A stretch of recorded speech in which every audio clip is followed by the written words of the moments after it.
Why is no one reading these guys' stories anymore? There's some AAA weirdness in here. Stay tuned. Welcome, dear viewers. This is Vasil, the backwater librarian, the booktuber who loves to take a look at forgotten, out-of-the-way books. In this spirit, we have today part 1 of a two-part series dedicated to the weird/supernatural stories of John Buchan, otherwise best known for his classic spy thriller novels. We will be touching only on the premise of each story, so you can watch safely start to finish without fear of spoilers. If you find my accent too thick, a full English transcript is available, and I might also add a couple of manually created translations later on. Let's first take a short look at the author himself, which will help us better understand his writings. John Buchan was born in 1875 in Perth, Scotland, in the family of a church minister. As a child, he loved spending time outdoors, especially in the region known as the Scottish Borders. This instilled in him a great love for the Scottish landscapes, which is quite tangible in the stories we're looking at, and from what I've heard, throughout his body of work as well. When he grew up, he went on to study classics, which in turn explains his love for the classical Greco-Roman world, also present in his weird stories. After concluding his studies, he went into politics, while simultaneously pursuing a prolific writing career. At the turn of the century, he started serving as the private secretary to the High Commissioner in South Africa. Later, with the outbreak of World War I, he was called back to the UK and was appointed to the British Army's intelligence section, where he worked for the British press on official communiques about the war effort, even raising to the rank of Director of Information in the later stages of the war. After the Great War, he remained involved in British politics and in the Church of Scotland, and at the tail end of his life, he served as a Governor General of Canada. You know, this was back in the good old days when Canadians used to have some real men at the helm. Bruh. Anyway, he was at this post for about 5 years, till his death in 1940, which came, bizarrely enough, after he slipped in his bathroom and struck his head. Maybe his exit wasn't very heroic, but he led a remarkable life and left us around 100 books in total, both non-fiction and fiction. The non-fiction books are usually either biographies of some historical persons or overviews of various World War I battles. The fiction books include about 30 novels, most of them in what we would call today the thriller genre. Best known among these is the series featuring the unique Scottish spy Richard Hannay in service to the crown. The most popular of which being surely the 39 Steps. This is the only one I've read, and although I'm no thriller type of reader, I did find it okay and entertaining. His short stories, however, especially those of the supernatural type, seem to have been somewhat forgotten. Well, with these couple of videos, I aim to change that. The Watcher by the Threshold was first published in the UK in 1902 as a collection of 5 short stories. But time went on, Buchan wrote some more, and so in 1918 the book was republished, this time in the USA, in a somewhat different format. They removed the 5th and final story from the old edition, smacked 4 new onto it, so in the end the book got almost twice as thick. Guess everything's bigger in the US. Anyway, this is the edition we'll be reviewing today. Link to the free ebook in the description below. By the way, you'd be hard pressed to find this book in print, this or any other edition, save for some independently published copies of questionable quality and price. So we'll have to stick to the ebook with this one. Okay, but what kind of stories are we looking at? I would say that the first 6 fall into the weird fiction genre. Some of them with more pronounced horror elements, others just bringing more of a sense of mystery and awe to the forefront. The final 2 stories, although dealing with topics such as violence and death, are presented in a rather comical or parodic style. These were also the ones I personally least enjoyed. All of the 8 stories either take place in or are in one way or the other connected to Scotland. Buchan does masterfully draw from the rich Scottish myth and history. Unique locales, sites and scenery, all presented with an intriguing and mystical touch. So much so that after reading this book, I got a craving for visiting his native Scotland, to plunge into those wild hills and meadows and to take a walk around those half-forgotten villages and towns. All of the 8 stories are worth a read, and I'm glad to say I couldn't find a boring or disappointing one among the bunch. 2 of them, however, namely the eponymous The Watcher by the Threshold, as well as the brilliant No Man's Land, do stand out and propel this entire collection to a hidden gem status. The Watcher by the Threshold is a tale of haunting like no other. The protagonist is called to the mining area of Mannan, where one Robert Ludlow is apparently under spiritual siege by inscrutable, dark and ancient forces, originating from a time much different than our own. The horror in this one doesn't come so much from some visceral encounter with a horrible entity or from an unsettling visitation by a vengeful remnant Hamar James's style, though there is a bit of that as well, but rather from the encroaching realization of how different and alien the prehistoric past would seem to modern men, both in a material but more so in a spiritual sense, and that were he to be plunged into it, he would most probably lose his sanity.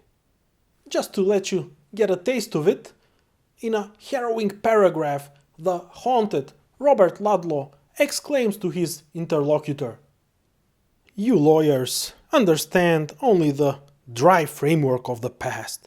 You cannot conceive the rapture which only the antiquary can feel of constructing in every detail an old culture. Take this Mannan. If I could explore the secret of these moors, I would write the world's greatest book.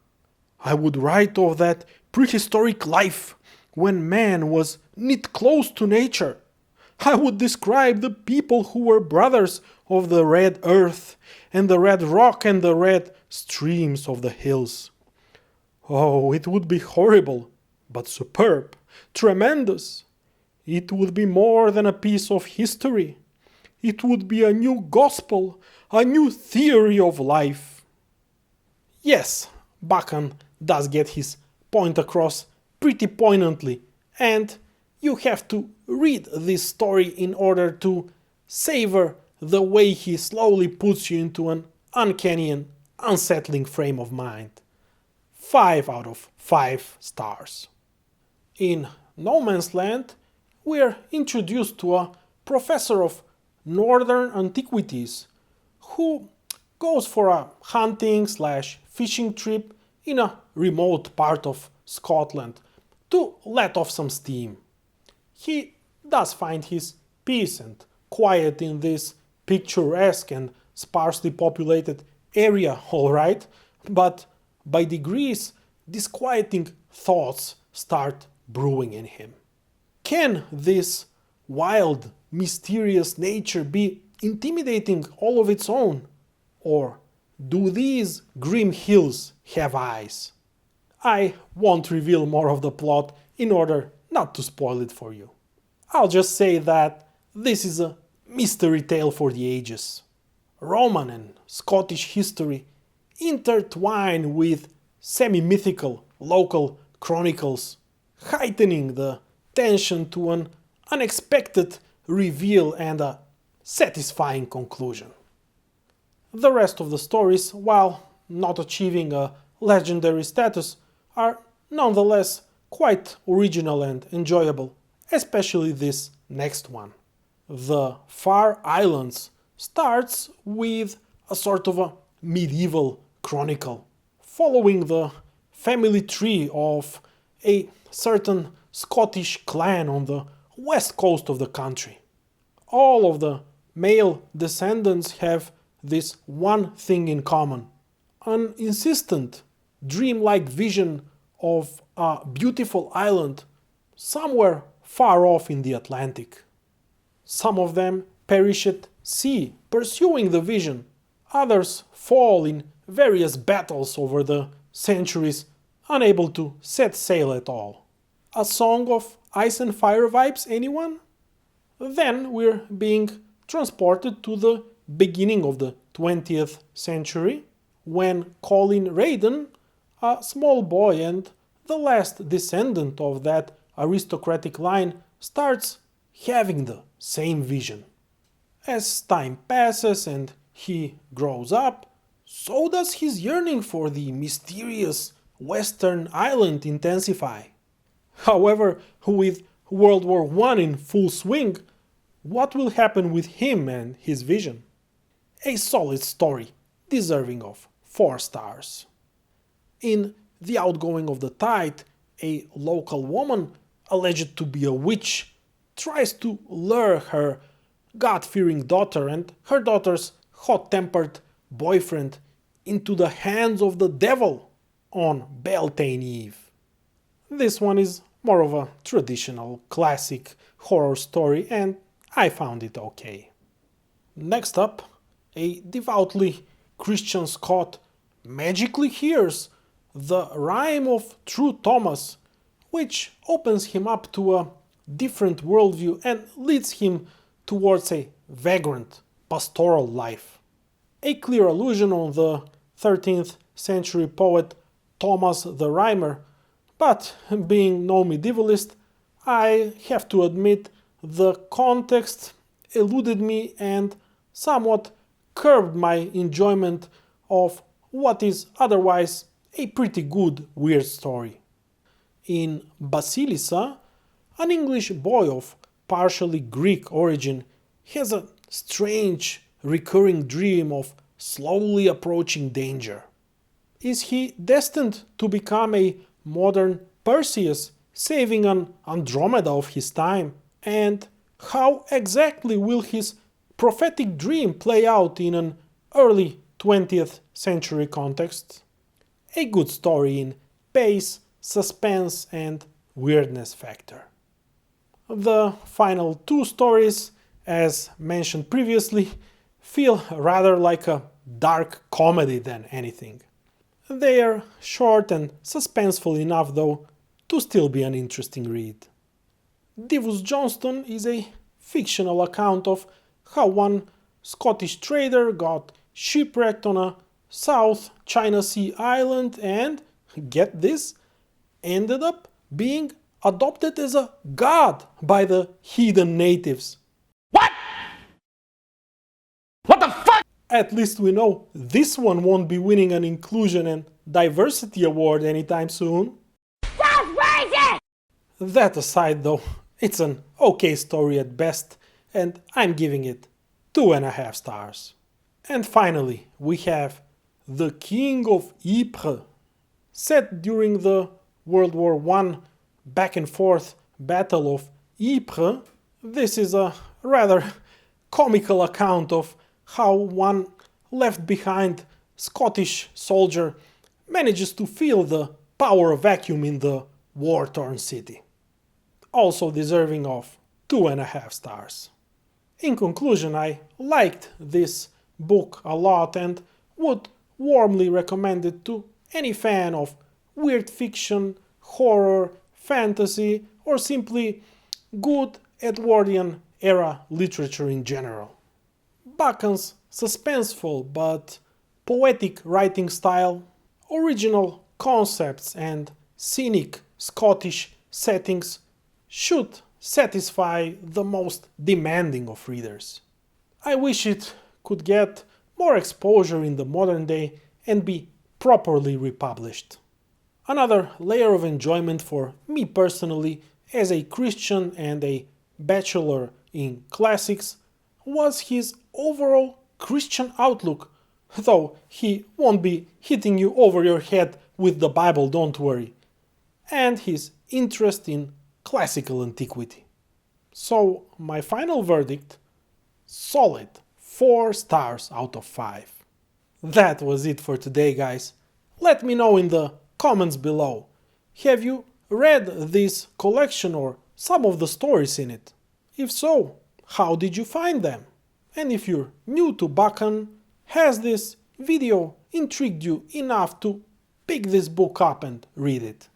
Would you like me to cover some particular story from the collection in a future video? I'd love to hear from you. Also, please leave a thumbs up if you liked the video and make sure to subscribe if you want more from where this came from. Tune into part 2, where we take a look at another odd bird by Buchan, the moon endureth. And remember, the Backwater Librarian guides you through the obscure pathways of literature. Thank you for watching and pleasant reading.